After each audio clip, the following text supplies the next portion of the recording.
Hello, fellow members of the Midnight Society. Welcome back to another episode review from the show Are You Afraid of the Dark?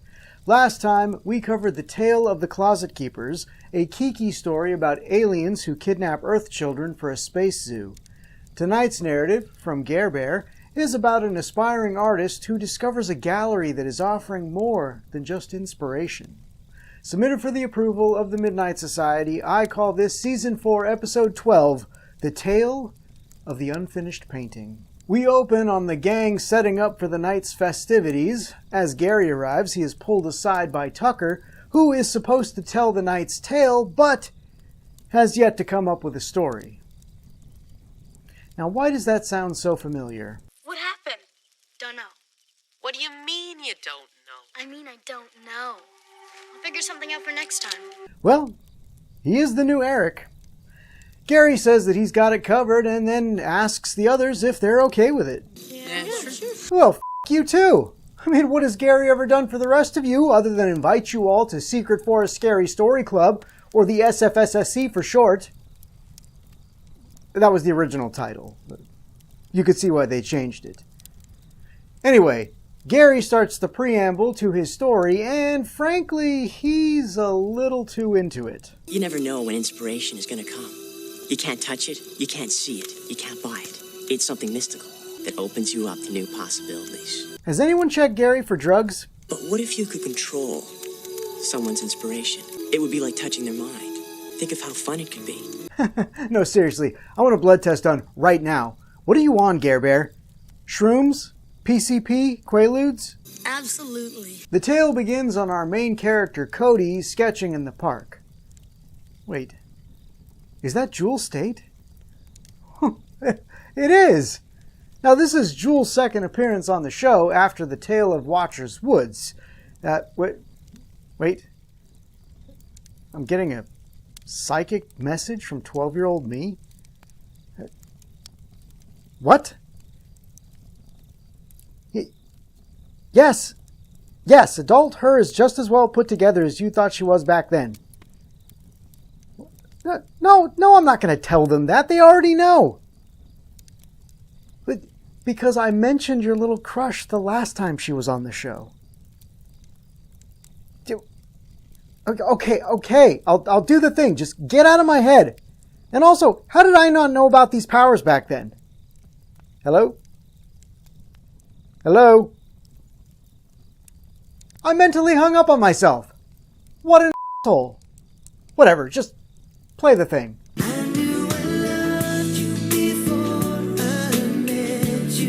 We get some voiceover narration from Gary about what a talented artist Cody is, but that inspiration is sometimes hard to come by. You know what wasn't hard to come by in the 90s, though? Shoulder pads. Jesus Christ! It looks like she's about to join the defensive line of a Pee-wee football team. That's American football for our international viewers. I don't think we'll ever know. Cody's brother Lucas, shows up and she vents her frustrations to him. She says that you have to become part of what you're drawing, or it's just lines on paper. Well, if that isn't foreshadowing, I don't know what is. You have to see more than what's obvious. Lucas tries to cheer Cody up by telling her that she is the most talented person he knows, but he doesn't quite stick the landing. And again, I don't really know many people. That guy's gonna be great at negging someday. Hollow, shallow, brainless. Later, by the waterfront, Cody is attempting to find inspiration once more when she hears someone calling out. She looks to see a little girl looking at her, and then has a peculiar exchange with her. What's your name? Can I draw your picture? Hey! I hope your father's being played by Liam Neeson, because you're about to be taken. Now, the next part is very important. They're going to take you. Cody rounds a corner, and while she doesn't see the girl anywhere, she just decides to pop into a place called the Hunter Gallery. Now, I can't fault her for that. She doesn't know she's in an Are You Afraid of the Dark story, because if she did, she sure as shit wouldn't walk into a place called the Hunter Gallery. Anyway, inside, she admires the art.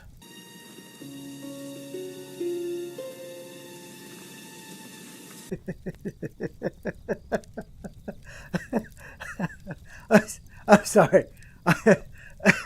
I'm sorry. I know that art is subjective, but these paintings are terrible. Woo, it's fine.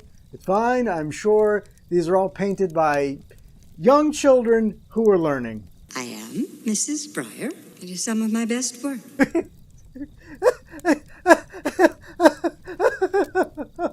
There's some of her best work. Stop it. Stop. I can't breathe. Sorry, everyone. I'm okay. Look, I can get through this, okay? I am a professional, all right? It's just that, when I think of this older woman proudly boasting that some of the most George W. Bush-looking paintings are her best work, I just, like...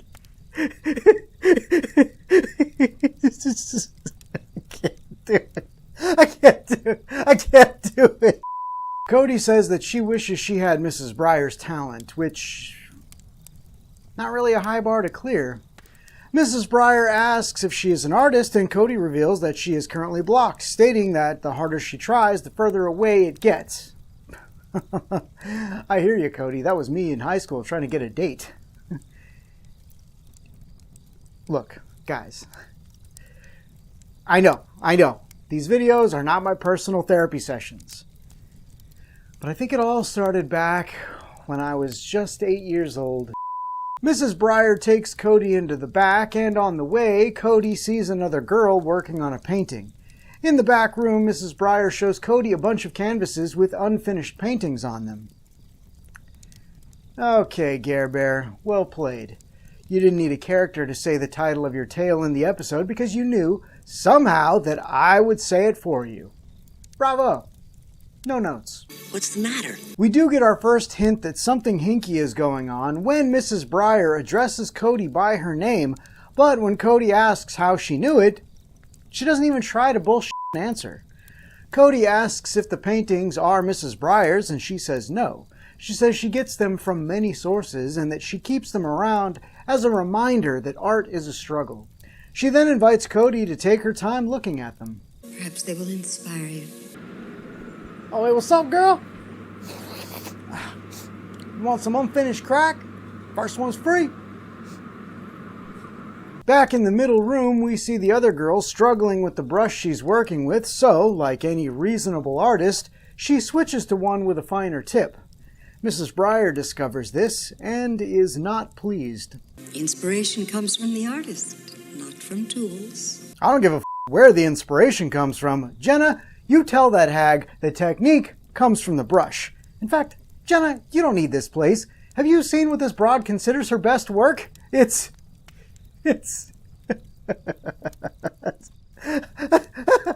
God, I can't. In the back, Cody finds a painting that grabs her attention. And her hand?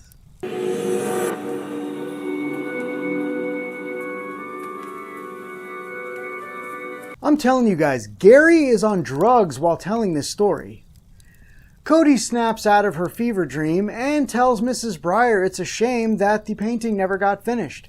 Mrs. Breyer offers to let her finish it. She explains that Jenna is currently finishing one, and she sometimes lets young artists finish them to help them overcome their blockage. How noble. Time out. I have a legitimate painting question.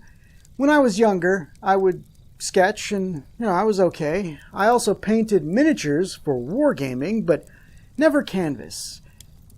Is it common for painters to sketch their subject or scene on their canvas with pencil before painting over it?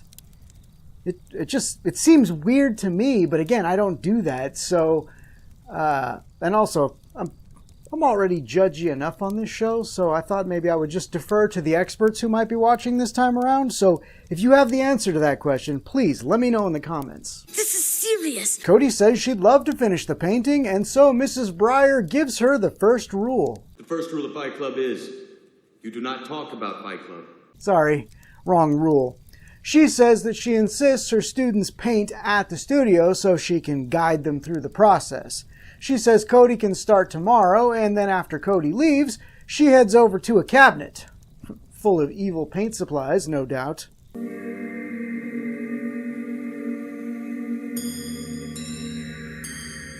Oh man, I hate it when I'm right. Wait. No, I don't. I love it when I'm right. Also, where does one get evil paint supplies in the 90s? Was there like an evil Bob Ross who was into human sacrifices? If this is your first time with us, allow me to extend a personal invitation for you to get your brushes and your paints and paint along with us each show. The next day, Cody arrives and Mrs. Breyer gives her the same demand and advice that she gave Jenna. I prefer that you use one of my simple brushes. Inspiration comes from the artist, not from tools. Only now we know it's not because she doesn't know what technique is. It's because she's handing out evil paintbrushes. Ooh. Evil paintbrush. If I ever start a metal band, that is definitely going to be the name of our debut album. Excellent! At one point during the day, Cody becomes disenchanted with her paint selection and goes looking for more.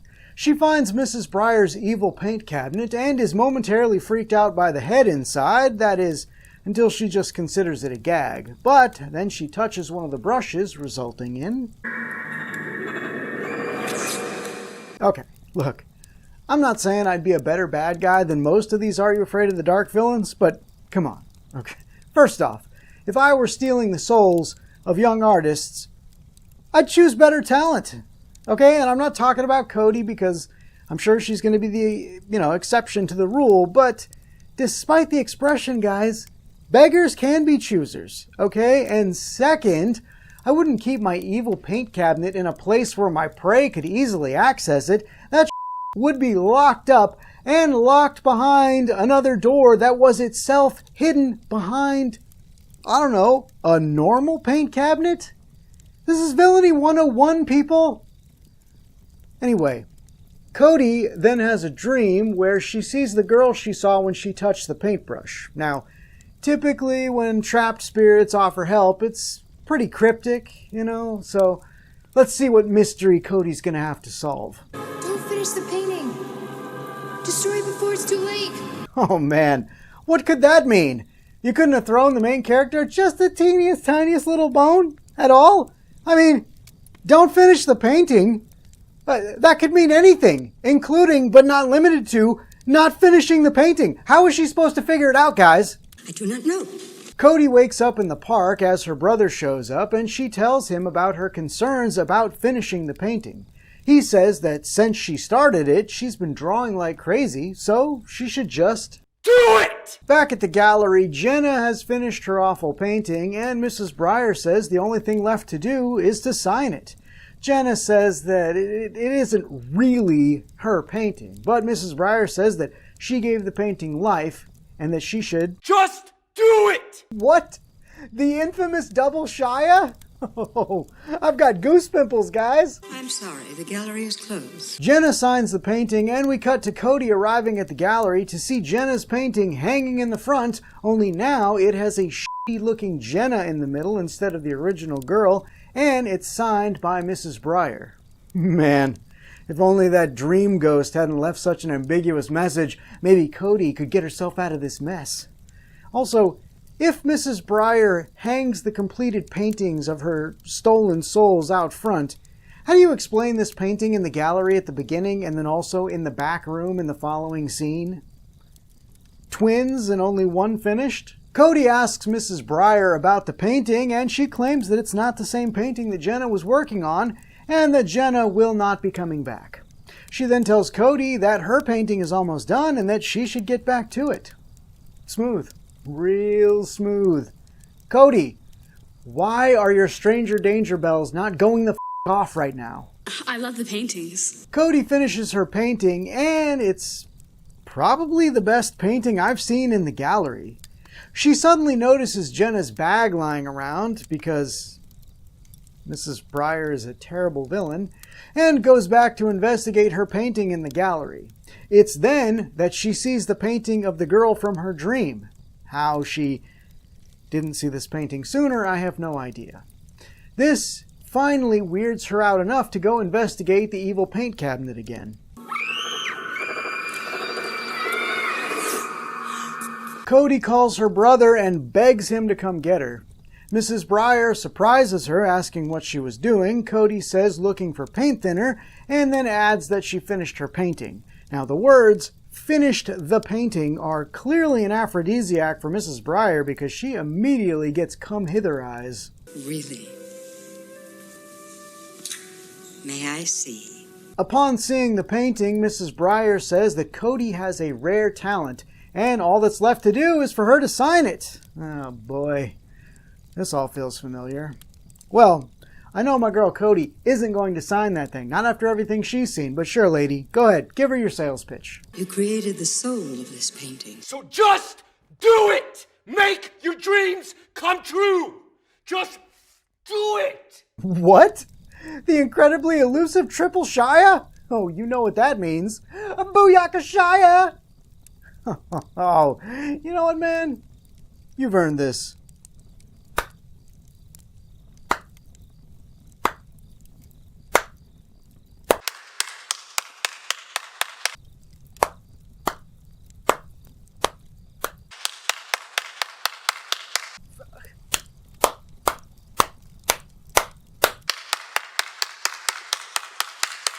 You know what?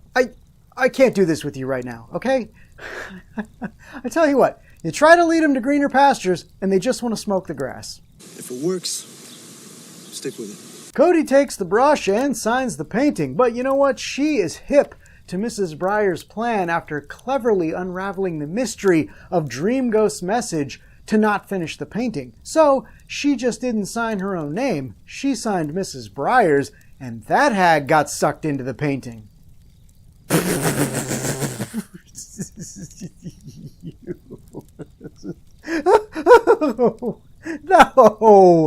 No, she's as dumb as every other kid on Are You Afraid of the Dark and signed her own name, getting trapped in the painting just like everyone else.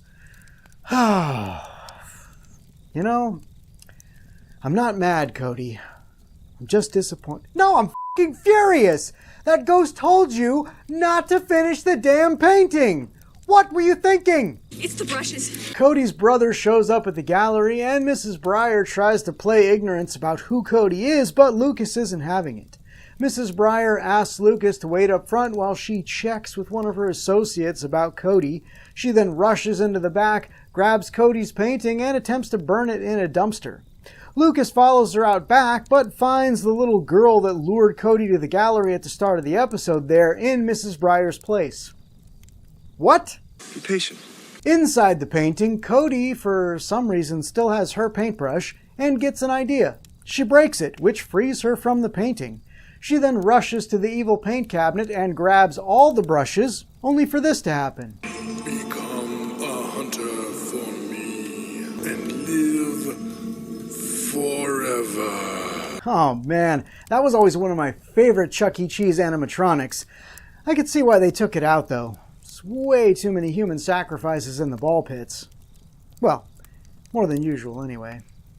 Out back, the little girl is trying to lure Lucas to meet someone, but I don't know who. The head? I mean, it can't be Mrs. Breyer because I'm assuming the little girl is her in disguise, but who f***ing knows at this point? I mean, the story is getting further and further off the rails the longer it goes on.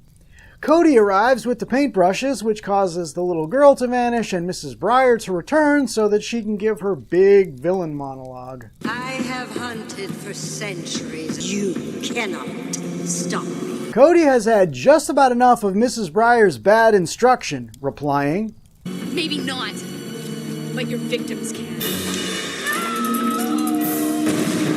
"Oh, yes! We're going to get like a cool effect of her aging into dust like Donovan in Indiana Jones and the Last Crusade."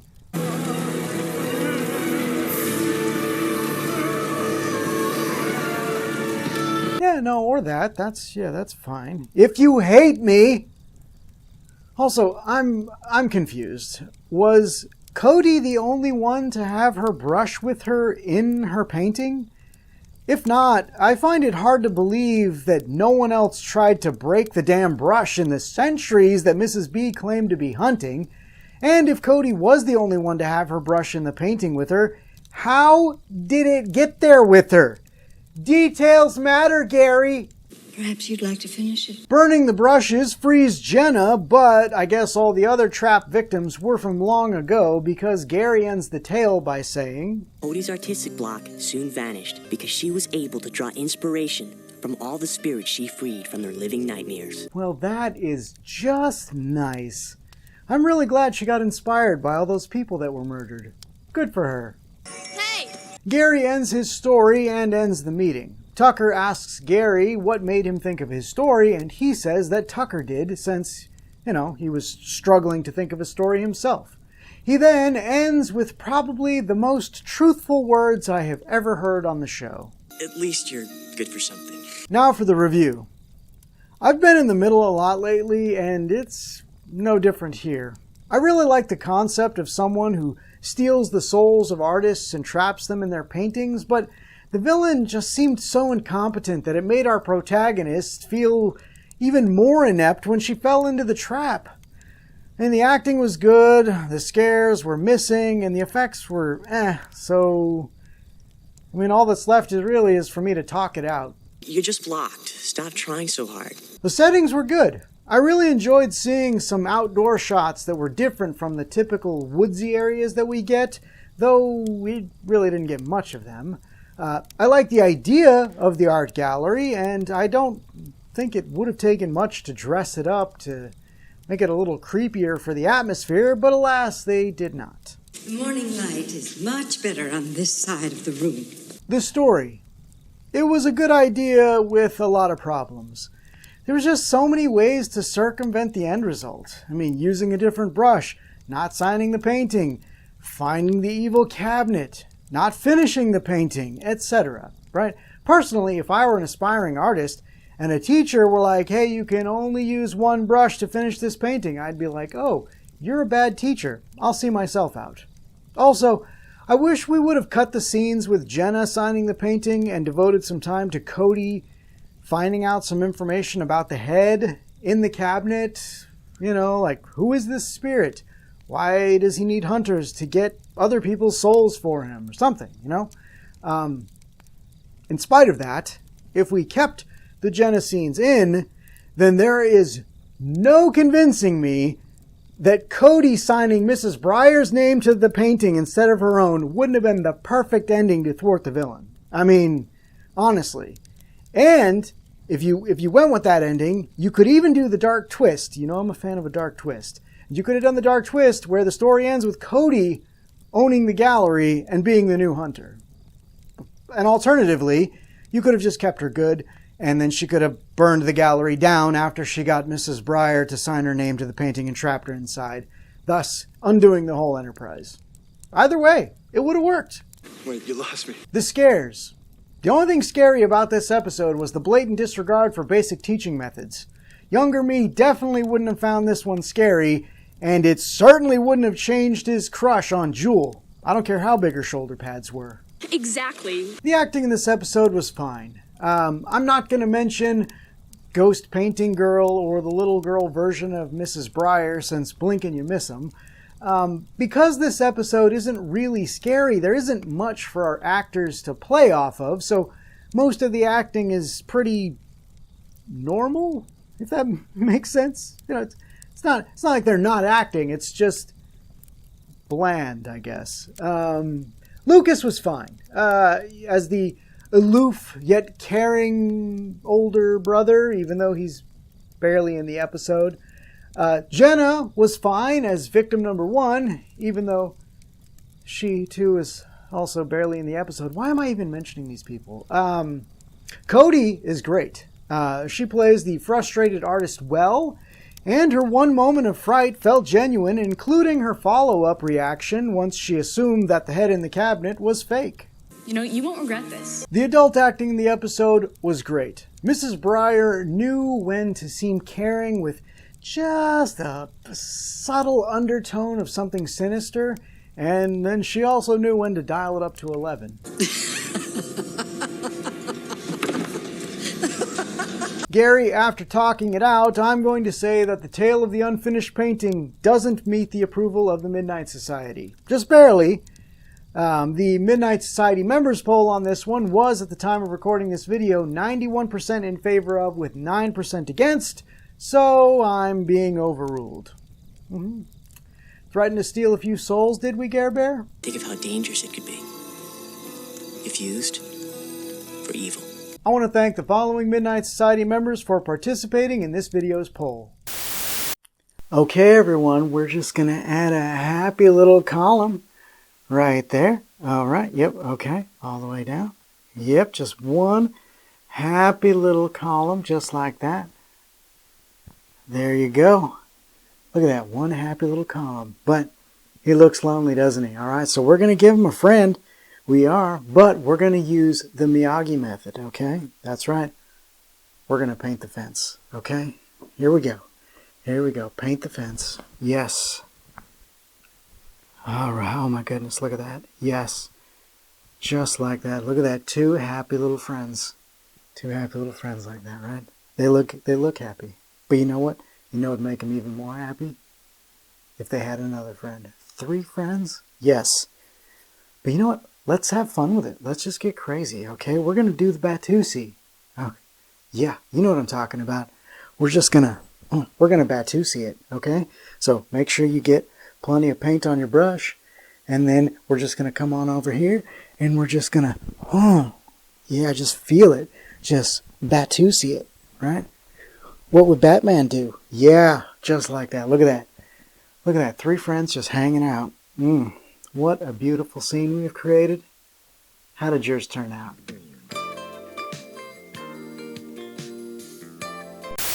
What did you all think of Gary's story? Did you see it as a kid?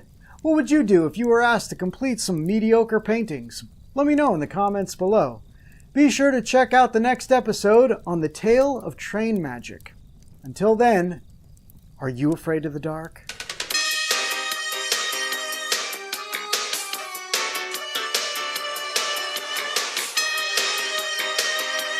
It is some of my best work. Stop it. Stop. Thanks for watching. If you enjoyed this video, please consider giving it a like and a share. Don't forget to subscribe and click the bell icon to be notified when more Midnight Society episodes go up. Happy spooky season, everyone.